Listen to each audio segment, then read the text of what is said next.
It is an understatement to say that we live in challenging and uncertain times, times that uh, we find ourselves struggling much more than normally. And I'd like to offer you three things that I think might be helpful as we try to make sense of things that are nonsensical. Things that are senseless. And I'd like to do that with you in this episode of the VO Heroes podcast.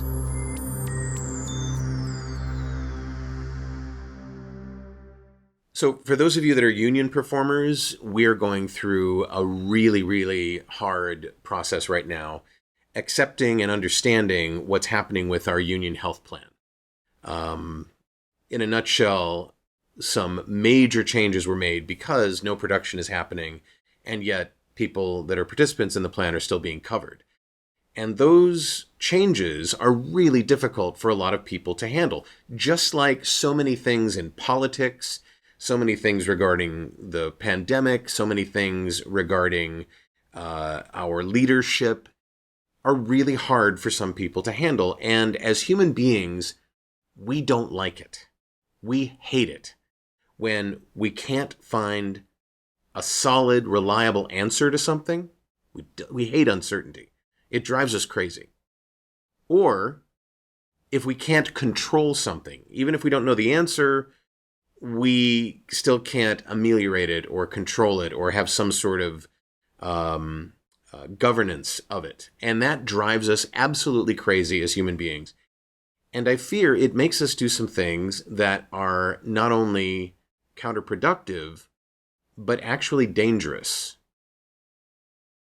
So we tend to, and I'm going to be honest, actors are great examples of this.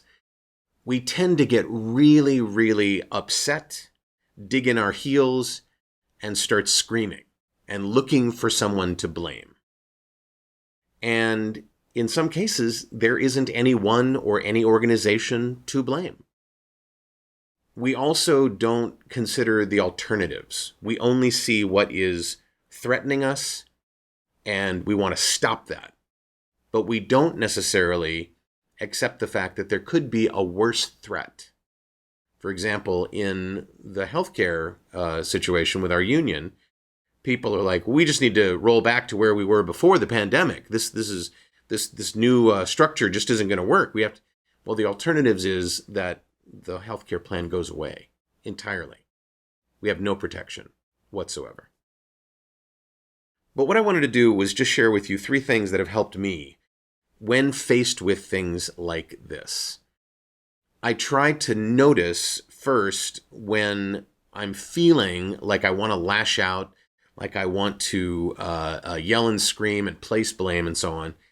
And I look at these three things and make sure that I've engaged in all three of them. The first one is asking the question of the person that's presenting their position. What led you to believe that? Or how do you know that? If somebody is saying cotton candy will cure coronavirus, and they are dead serious that cotton candy will cure, they read it on the web, so it must be true. The answer to the question of how do you know this doesn't include, well, there have been probably a dozen or more randomized studies that show that cotton candy clearly, and I'll give you the links to those. It's like, if you can't answer that question to the satisfaction of the person asking, it's likely not a very effective argument.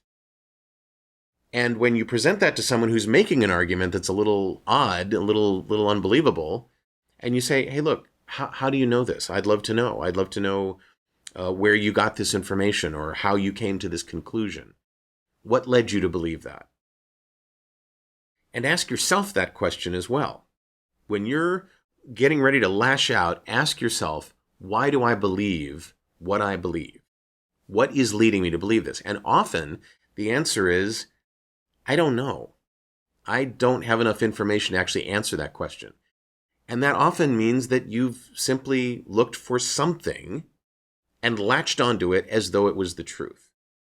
So the first item in the question is, what led you to believe that? Or why do you think this?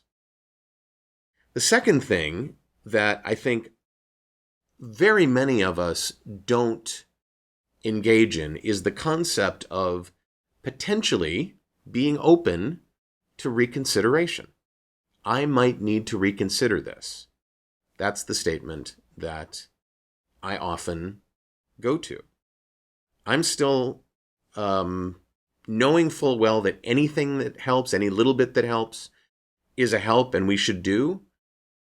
I keep reading conflicting stuff from big organizations and from respected individuals about the effectiveness of masks. I wear a mask everywhere. I just want to be clear.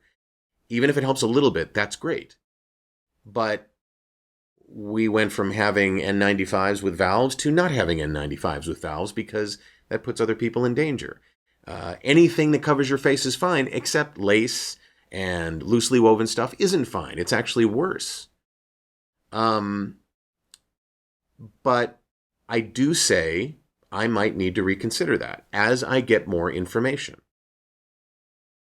If we're not willing to do that, we cannot progress forward when we get new information. If you're not willing to reconsider, if you've dug your heels in and hydroxychloroquine is not going to work or is going to work, whatever your take on that is, and you read an article by an epidemiologist at Yale who says, well, wait, hold on a second. My conclusion is that hydroxychloroquine works if you catch the virus early. I don't know if that's true or not, but I certainly want to be able to reconsider. So, once again, the first one is, how do you know that? What leads you to believe that? The second one is, I might need to reconsider this. Be open to the possibility that new information can change your conclusions and where you stand. And then the final one is one that is really difficult to calm yourself down and put into play, but I'm going to offer it to you anyway. I did a video last year on being generous in your interpretations of things. With the massive negative changes that are happening with the union health plan, people were saying some pretty outlandish things about how they felt and what they perceived and what should be done. Why did you have to tell us this now? Why couldn't you wait until the beginning of the year when the plan starts?